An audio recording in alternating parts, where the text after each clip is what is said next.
Say with the news from GRTS in Banjul, and coming up, President Adama Barrow joins leaders from the Muslim world at the first ever Arab Islamic American Summit hosted by Saudi's King Salman. And women from across the country converge on Basse Upper River region to commemorate International Women's Day, also graced by the First Lady, Madam Fatouba Barrow. And Army Chief Lieutenant General Masane Kinte gauges the living condition of military personnel with visits to different establishments. And in internationals, U.S. President Donald Trump calls on the Muslim world to confront what he called the crisis of Islamist extremism. All these plus other stories will come up in just a moment. The status on the Muslim world to confront what he called the crisis of Islamist extremism. All these plus other stories will come up in just a moment.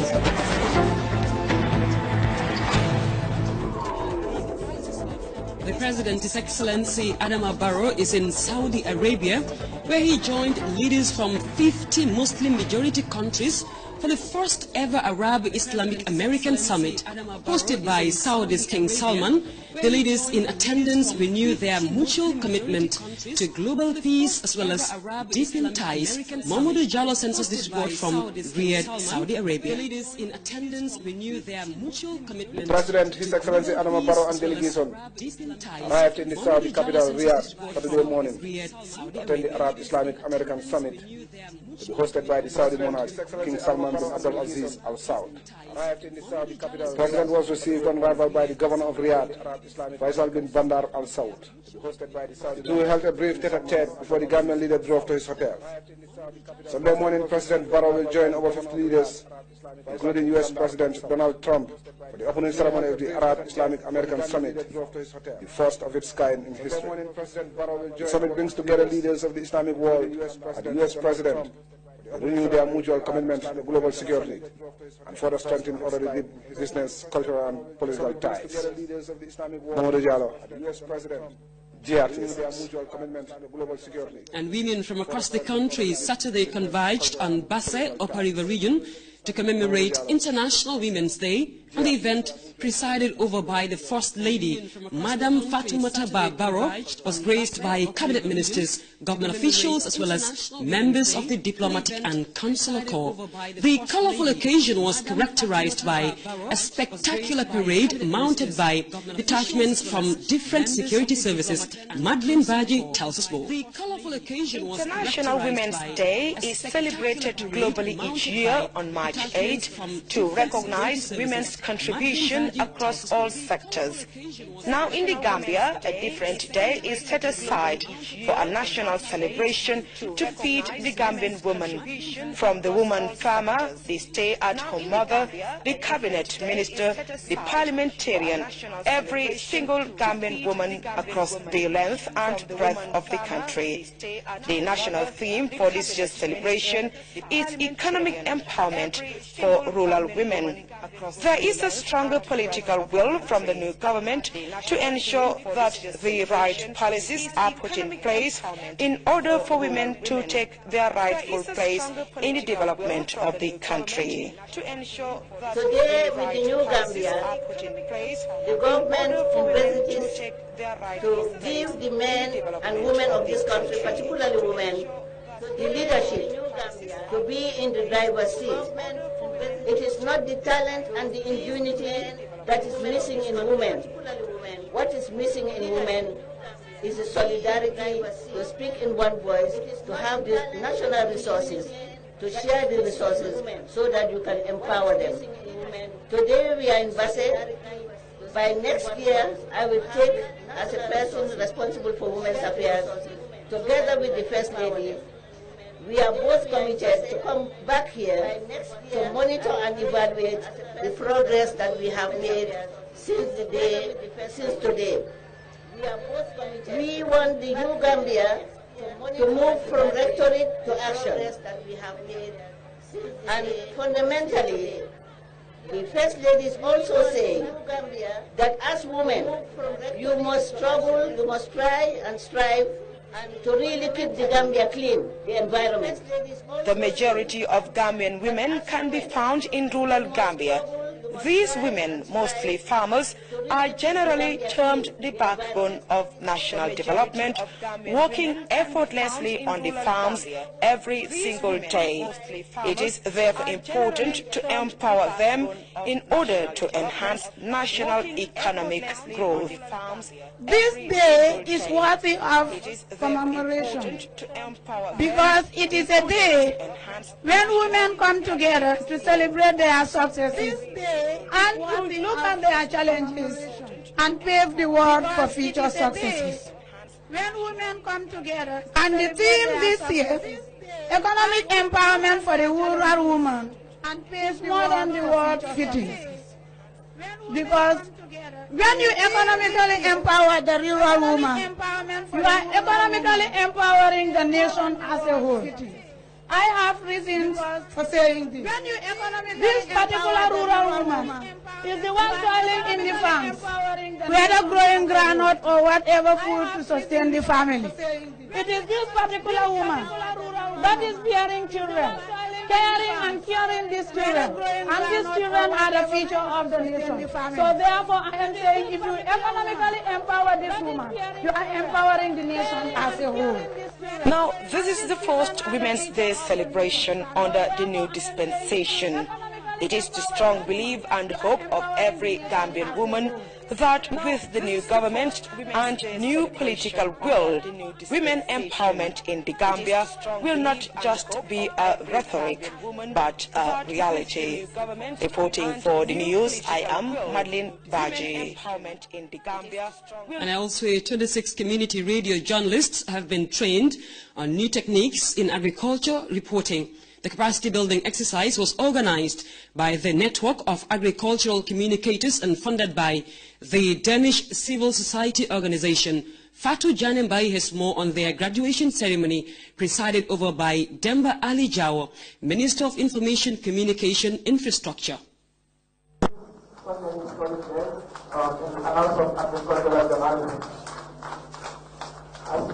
The aim of the capacity building scheme was to sensitize radio journalists on evolving techniques and ways of reporting on agriculture for improved production. I feel very delighted and I feel very much completed as a journalist.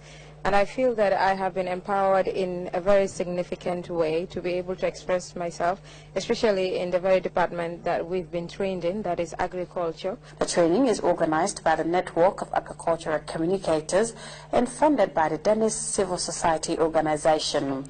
News gathering, writing for radio, leads, angling, radio magazine, ethics and media laws were some of the key topics these graduates went through. Maud Juve is the lead trainer. This project was meant to build the journalism skills of the participants to effectively report on agricultural issues that would be of benefit to the farmers and policymakers. Sang Mendy is the coordinator of the Network of Agricultural Communicators. He thanked their Danish partners for funding the whole program. Mr. Mendy finally advised the graduates to put their experience to good use. We made this dream a reality because we have developed 26 radio journalists with the requisite capacity to gather, to produce, and to present interesting agricultural programs that can transform the lives of farmers across the country. It's very, very good that we have journalists now specializing in reporting agriculture. We know that the newspapers in this country, most of the newspapers, not all of them, only write in English. And most of our farmers are not educated in English. So it's very, very good that we are getting the radio stations to because we know that radio is the best means of reaching the people. Now that they have acquired the knowledge and skills needed to improve their job as radio broadcasters, these graduates are expected to return to their communities where they can utilize community radios to enlighten farmers on new farming methods. The training is essential in the fight against hunger and poverty in a developing country such as the Gambia, which is highly dependent on agriculture for food and income. Reporting for GRTS News, I am Fatou Janembai. And the Minister of Interior has called on the people of Nyakoi Media in Woolly West to join ranks and work towards national development. Mai Ahmad Fati was speaking at an event celebrating the coalition government's victory in the last presidential ballot as part of his tour of the Upper River region. Kumbaba has the details.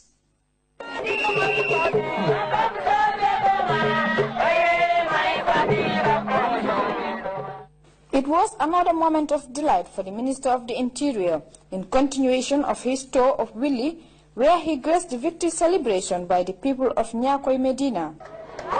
To hail that victory, the victory of a determined people for their freedom and liberty and for opportunity, for democratic governance, for economic opportunities.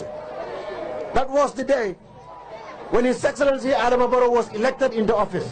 A new dispensation in the whole country, a coalition government that is determined to change the way of life, the way in which we conduct our politics. The celebration held in grand style also recognized the importance of collective participation in national development. The organizers said the event is also a reflection of their support for the new government. For the Interior Minister, Mai Ahmed Fati, strengthening the country's socio-economic development, which includes reforms in both the public and private sector, is high on the new government's agenda. Today I'm going to renew the pledge that the coalition made, that we will develop this country, that democracy will be further enhanced and consolidated, that the economy will change, and the Gambia will be a new nation that will be among the fastest growing economies in Africa, and that the new Gambia will be one of compassion, one that will be guided by the rule of law, by the constitution, and all the values that will hold dear as true as a sovereign people. Minister Fati advised the people of Woolly and Gambians at large to forget about their political differences and maintain peace for the betterment of the country. A sense of reconciliation and belonging, a sense of patriotism, of nationalism, a sense of rare Gambianness. That is the spirit that informed today's gathering. Kemo Kamara, on behalf of the village elders, pledged their loyalty to the Barrow administration. Several speakers expressed gratitude to the coalition government and by extension Gambian people for ushering in democratic change. Reporting for GRT's News, I am Kumbaba. Meanwhile, on the other side of the political divide, supporters and sympathizers of the Alliance for Patriotic Reorientation and Construction, APRC, Saturday gathered in Kanilai to celebrate the party's victory in the April 6th legislative ballot. The APRC, it could be recalled, won only 5 seats, all in the Fonyis in the National Assembly elections. Ibrahim Nsane reports. The Convergence is the first of its kind by the APRC since December 4th presidential and April 6th parliamentary polls. It could be recalled that the former ruling party, now in opposition, filed in only 29 candidates for the 53 constituencies. The interim leader of the APRC party and one of the longest-serving parliamentarians of the Jammeh regime, Fabakary Tombon-Jatta, noted that the event is meant to assess the party's structure and its activities. So we also want to inform our various leaderships around the country about what had been happening by we the executive, decision-taking challenges being faced, and our thoughts on issues so that they come to understand it. We must acknowledge as a party that despite our achievements, we had our limitations and weaknesses. And we must reflect and ensure that those limitations and weaknesses are at least resolved. And then we try to strengthen our gains, you know. So that is one thing we want to do. We also want to make sure that we are an opposition with a difference, that we should continue to strive to ensure that we are disciplined in whatever we do and that we put the country beyond all other things. We will thank and congratulate the ruling government if they do anything positive for the Gambian people. Mr. Jatta expressed optimism that the APRC party will regain its lost glory in the country's political arena. Member for Fonyi Councillor constituency, Honorable Musa Amunyasi, said the event is to showcase the current political developments in the country. The importance of this convergence is to let our electorates all over the country know that the party, APRC political party, is here to stay, and then we are also updating them since from December 1st to date, some of the political developments that have unfolded in the country. But this time round, we thank the Almighty Allah for availing us the opportunity to come up with such a convergence. And like I said, it's a platform where we are sharing with the electorates as to what we were doing, what we are doing, and what we plan to do. The former ruling party, APRC, now in opposition, struggling to cope with the capital U-turn in the political dispensation of the New Gambia. Honorable Nyasi has this to say. We are in position of being an opposition political party. We have enjoyed being in governance for the past 20 years. It's a different dimension. It's a complete different ball game. But us in the executive, we really enjoy, we really appreciate what God has destined for the party. And we have no regret. We are not frustrated. We will stand firm, just as we are doing. We will regroup. And then we have the commitment, the determination. And then we are staying focused to see how we can come back into government come the next presidential elections. Ibrahim Ensani, GRTS News. And the Chief of Defense Staff, Lieutenant General Masane Kinte, Friday continued the second leg of his familiarization tour with visits to Fajara Barracks, the economic headquarters, and the tourism security unit at Senegambia. Samuel Ba has the details. On day 3 of his familiarization tour of military establishments, the Chief of Defense Staff, Lieutenant General Masane Kinte, visited the Gambia Armed Forces Battalion and Training School in Fajara. It was an opportunity for the Army Chief to see the living and working conditions of his troops as he tours the facilities at the camp. The tour is very, very rewarding and revealing, you know, because remember, the main objective of this tour is to be able to open up the dialogue, you know, with the troops, and at the same time, you know, try to, you know, feel, you know, their conditions and see how best we can improve them. CDS Kinte also received a special delegation from the African Union, who were in Banjul to support the new government. Addressing hundreds of men and women in uniform, the Chief of Defense Staff reaffirmed the new government's commitment to supporting the Army. He again dispelled social media rumors that he has plans to sack some people in the Army. And without believing ourselves, you know, we should be able to change our own conditions. I am telling them to look very, very optimistic, you know, to the future, that the better days of the Gambia Armed Forces are yet to arrive. And the government, the new government, you know, has got the interests of the members of the armed forces at heart. People make this mistake of looking at the government as, you know, people who are not aware of security challenges because they don't have a security background. But I can tell you, you don't need to have a security background to be able to know the importance of security, peace and stability. The battalion has a very excellent civil-military relations, and this is why we have been able to undertake some of the projects that we have just visited, like the fencing of the perimeter fencing of the barracks. This was done entirely based on our civil-military relationship without any cost to the defense headquarters. It is now our time to serve, and I'm so, with that tradition in mind, we will all rededicate ourselves and will not be found wanting in trying to keep this people we call the Gambia, our country, intact. At the economic headquarters in Bakau, the Army Chief and team were briefed on the objectives of the mission to the Gambia. Their activities include escort and close protection of President Barrow and VIPs, providing security to key points and joint patrols for building confidence with the civil populace. That interaction has been very, very successful. It was also very, very revealing in a way because my staff are very much, you know, au fait now, you know, with the mandate economic and their operational activities. The last port of call was the Tourism Security Unit at Senegambia, where the CDS and team were briefed on the activities of the unit by the commanding officer.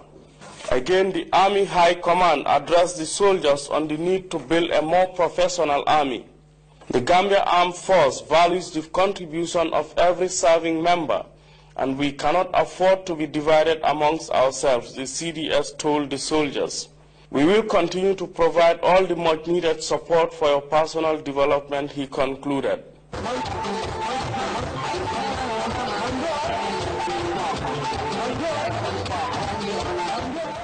The talk continues. Samuel Bach, GRTS. And let us accord our children the opportunity to learn and understand Islam and the teachings of the Quran, was the message from the Iqra Islamic boarding school as it graduates its latest batch of students. The event, marked by a colorful oratory and Islamic poetry, was graced by parents and families of graduating students who gathered to listen to special recitations of the Holy Quran by graduates. Ibrahim Ajata has the details.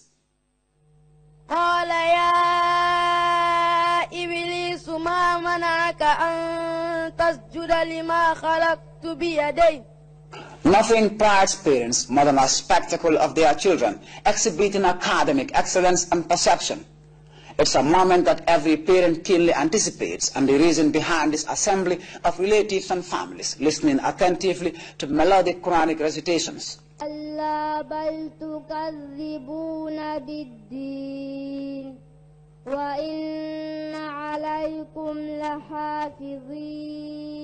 are truly proud of these children. Here they give us hope that Islamic knowledge will continue to flourish if we endeavor to train and teach the younger generation about the rudiments of their faith. A satisfied Al-Haji Bukune Danso happily expressed. For the principle of the Islamic boarding school, it's essential to teach children about Islam and the Quran in order to foster the development and greater understanding of religious responsibilities. Having undergone an intensive period of study, memorizing and learning the fundamentals of Quranic recitation, these children are now ready to ascend to a higher stage in their academic pursuit. Here parents and relatives relish the fulfilling and pleasing reward of a knowledgeable child. It's a moment that underscores the benefits of education in every form as they gaze and listen in collective attention to affecting recitations. ولا تجهروا له بالقول كجهر بعضكم لبعض. At the Iqra Islamic boarding school, the specialization is Quranic memorization, and students emerge with a sound understanding of the Holy Quran and basic teachings of Islam. We want them to graduate and become teachers and shining examples in their own right, this teacher stated, and underscored the essence of teaching children from a very tender age. And in the climax, a unanimous message to the graduating children: stay focused and continue your academic pursuit to the highest stages possible. It is a message that also goes to parents in a move to inspire the teaching of children to understand the requirements and fundamentals of Islam. الرحمن على العرش استوى له ما في السماوات وما في الأرض وما بينهما وما تحت الثرى. Ibrahim Ajata, GRTS.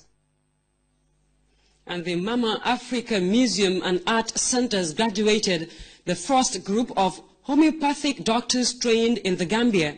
The exclusive treatment using alternative medicinal sources is springing to new heights in the country under the tutelage of homeopathic experts seeking to nurture and build a viable cohort of local doctors skilled in the treatment which is taking hold across the world.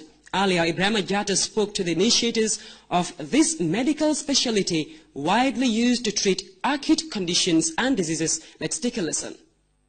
I am so proud of them.